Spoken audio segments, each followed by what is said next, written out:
Hi මම දිනිත් ගම්වල ජීවත් වන අපිට අමතක කරන්න බැරි කෑමක් තමයි අබමාළුව.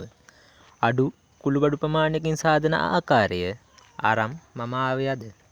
මේ තියන්නේ මේ කරියට උමනා දේවල් ටික. මිරිස් කුඩු ග්‍රෑම් 25ක්, තුන පහ කුඩු ග්‍රෑම් 25ක්, තලාගත් ලුණු හා සුදු ලුණු ස්වල්ප.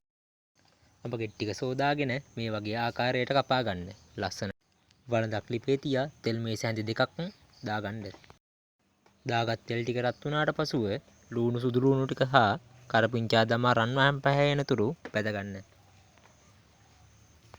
මේ වගේ බැදගන්න.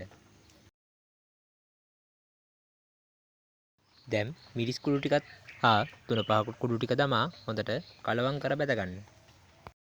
මේ වගේ පැහැයක් ගන්නා තුරු බැදගෙන ඊට පසුව අඹ ටිකත් එකතු කර කලවම් කරගන්න. කලවම් කරගත්තාට පසුව මේ වගේ වතුර ස්වල්පයකුත් එක් කරගන්න.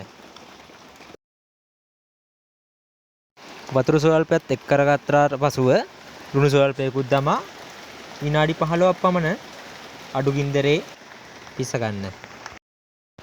විනාඩි 15ක් පමණ පිස ගත්තාට පසුව සීනි ග්‍රෑම් 50ක් පමණ එක් කර කලවම් කරගන්න. මේ වගේ රස පාට අබමාළුවක් සමග බත් වේලක් කෑමට කැමැත්තෙන් නේද හිටියේ? දැන්ම හදන්න පටන් ගන්න. මේ වගේ වීඩියෝ බලන්න කැමති නම් මාව ෆලෝ කරලා බෙල් අයිකන් එක ක්ලික් කරලා නැවතත් මේ වගේ අලුත්ම රෙසිපි සමග හමු වෙමු. සුබ දවසක්.